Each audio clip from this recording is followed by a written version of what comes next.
Rav Ephraim Zalman Margolios Zecher Tzaddik Livracha was a brilliant Talmud Chacham and Posek, and he was also a very wealthy businessman. And people would frequent his home trying to engage with him in business, to get him to invest with them. And so because of that, he had a room dedicated in his house that he would go into and he would close the door, and that's where he learned Torah, and everyone knew that he was not to be disturbed when he was in that room. Except, apparently, of course, his wife. She didn't want to disturb him, but one time someone came to the door and said, "Look, I came from afar. I have an opportunity for your husband in which he can make a tremendous profit. Maybe you want to bother him, to disturb him, just because this is an opportunity that will be lost." And so she went to the door and she asked him, she said, "I have somebody outside who wants to make a business deal, wants you to invest money, and it'll be tremendous profit, the person guarantees." And Sir Ephraim Zalman responded, said, "Adam ki yamus ba'ohel," which is from this parsha.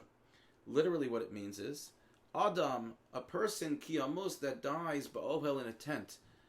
And this is what the Torah teaches us about the laws of tumah, the laws of impurity, that if there is a dead body in a tent, anyone who comes in the tent becomes impure. Of course, we learn this since the beginning of our parsha speaks about the parah aduma, the red heifer. That was the method in which someone who had become contaminated now becomes pure. And so what was Rav Ephraim Zalman referring to his wife? What was he talking about from that pasuk? So the Gemara in Brachos tells us that a person's Torah is only lasting, it's only eternal when they learn it, if they are meimis es atzmo aleha, if they literally die over it. Well, what does that mean, to die over one's learning? So this is how he explained it.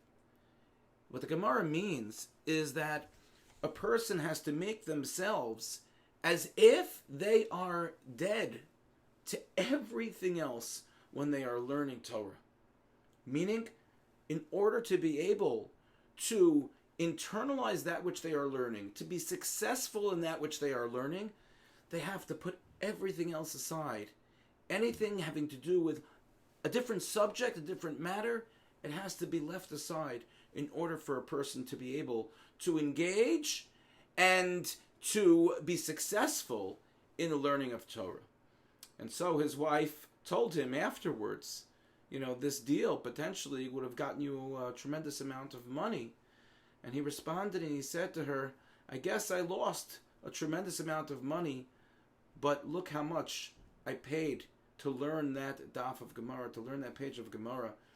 Look how worth it was." And I think this is something that could be applied to us, certainly when it comes to learning Torah, but also when it comes to any mitzvah that we're involved with, and really any project that we undertake. Anything that we want to do, that we want to be able to focus on. There is so much stress in our world when it comes to being able to focus. We have so many different avenues in our lives that we can be disturbed. So many different gadgets, from phone to email to texting to social media. Constantly, we're being pulled in so many different directions.